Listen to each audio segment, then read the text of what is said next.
Okay, so Halloween is coming and it's no surprise VHS is doing what they can to celebrate the season. There was no real speculation to be made here because we knew we were getting holiday themed video challenges back in the very first dev stream. We know that they're going to be time limited and hopefully the challenges that are in there will be easy to complete, especially when taking queue times into consideration. Then of course we have the holiday cosmetics that have slight ties to the time period that the game is set in. All of that is cool and exciting, and many people are going to come back to the game to get a few of those goodies, including myself. But the real question that we all know the answer to already is, will this holiday event keep players playing the game after the holiday event is over? Of course not. Space Coconut. Holiday events like this are great, but for people who aren't completely dedicated to the game, it's not going to keep them when the holiday event is over. Players are going to pop in, get their gear, and pop out to do whatever it was they were doing before, or they'll drop out to do the Halloween events in other games. For players like myself, the more important parts of the dev stream were the changes to the game that will be coming with the update. The frustration that players have playing Monster and the exhaustion they feel after playing Monster is the problem, and everyone knows it. To their credit, of course, there are changes in the works and some will be coming with the Halloween update. The Monster Respawn Scream and Monster Pings. The ping is a nice change here because there have been plenty of times where I wished I could remember where I laid out a team. And pinging the Book of the Dead will probably be more difficult now that it doesn't even appear until you've taken one team out anyway, but it'll certainly be helpful if you do, manage to find it.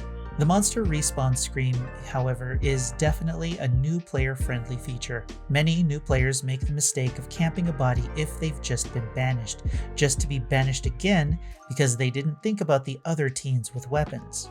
This mechanic won't make the new player experience or monster experience in general much better because experienced players wouldn't go back to a body knowing teens have weapons anyway, and new players are already demoralized by the experience gap in a community of 300 active players.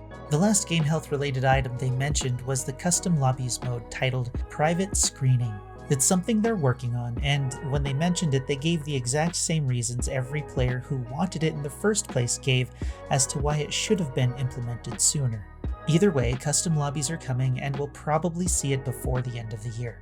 But honestly, I don't see how that would help the overall general game health. But maybe you can explain that to me in the comments.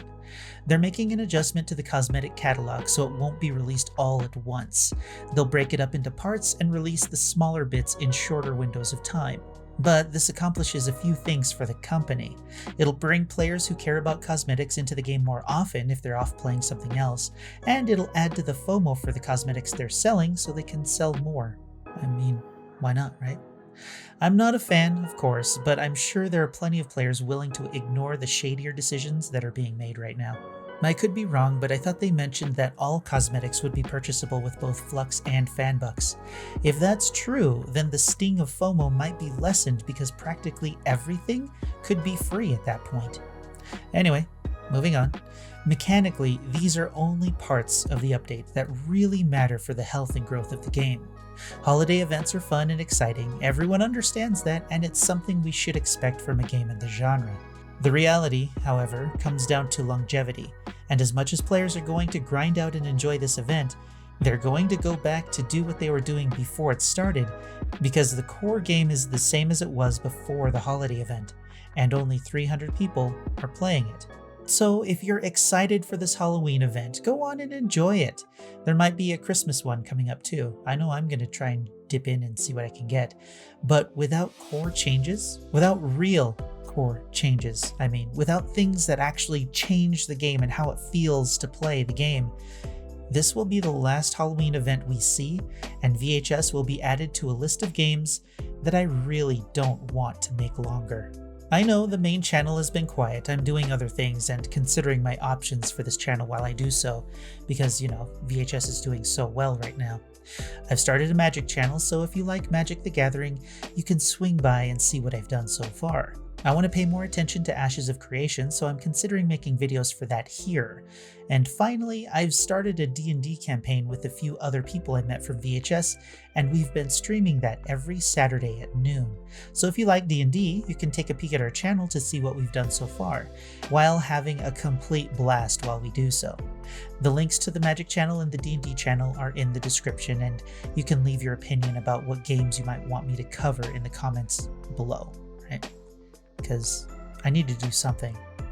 As for VHS, I have less optimism than I did before, so now I'm waiting for Hellbent to prove me wrong.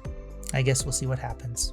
Like the video if you liked the video, dislike it if you disliked it, and until next time, I'm Space Coconut, and you're welcome.